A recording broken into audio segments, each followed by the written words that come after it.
No, one of another reasons why I kind of wanted you on was because you said something that kind of opened up a door when we was talking about, you said white people's guilt.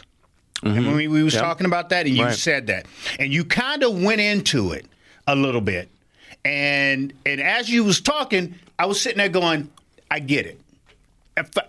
It took me to sit there with Don and listen to Don tell me about white people guilt to understand, because I've been trying to figure out this Candice Owens thing. Right. It's been killing me because I can't. Look, I'm not saying nothing about her hustle. The hustle she got. That's her hustle. That's how she make her money. If you can get white people that guilty to send you money, but I'm sitting there going, there's got to be something on the other end of this thing that's making this thing happen. Because I say the same thing she do. Democrats ain't got nothing to do but keep us exactly pinned down where we at. But the only thing I don't do is I don't use my blackness to make the point. And then you said that black people guilt. Right. I mean, white people's guilt. Right. And I said, okay. But a part of what happens is when you have a whole group of society that says, well, we have people that are downtrodden, right? Right. And in order to fix that, we need to empower them so that nobody can say anything bad about this group of people.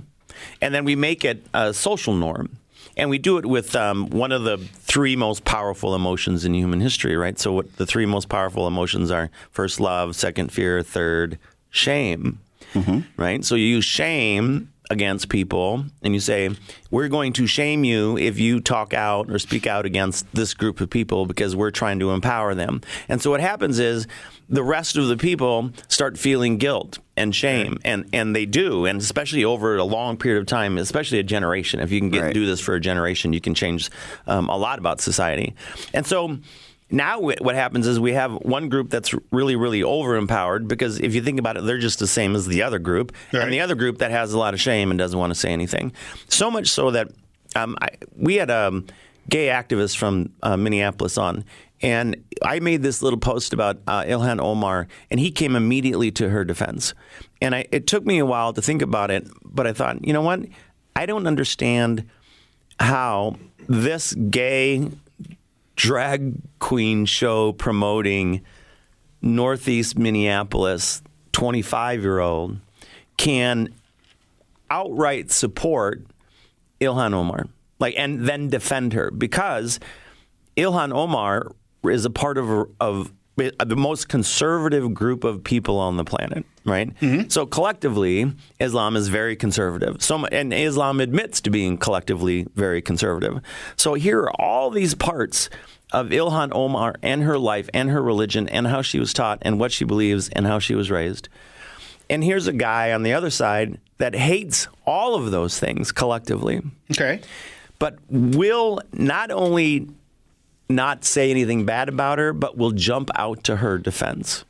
And why is that? Why does he do that? Why? Because he doesn't like the guilt. He doesn't like the guilt that he feels as being a white person. So his gayness goes away. All the other attributes of this man go away. And he falls back to the very common essence of the fact that he's a white man in Minneapolis, and his ideology and his culture does not allow him to speak out against somebody who is diametrically opposed to him in almost every way, shape, and form, because she's a minority. I think part of that is, and I find myself doing this, he's a minority as well, because he's a gay man. And when you're gay, you're not part of, people don't consider you part of the mainstream. And it's like, if you're picking on one minority, another minority will come to their defense. Like I have this all the, it's I don't have any guilt or anything like that. And I'm black, and I'm not Catholic. I don't think they could have guessed that. Yeah.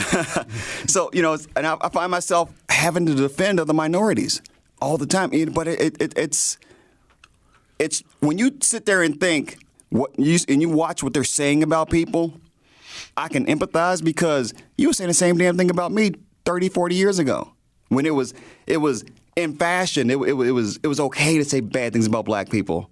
and call them names and stuff like that. So, right now, I got into this discussion with this guy on Facebook. Well, you can't put all of society's ills, you can't lay them at the feet of the illegal aliens. Because what part do we have to play with what's going on in our society? These are people that are trying to live better lives for their kids, better lives for themselves, and a better lives for their family. And I can empathize with that. And, I find myself defending them. It's almost like a reflex action.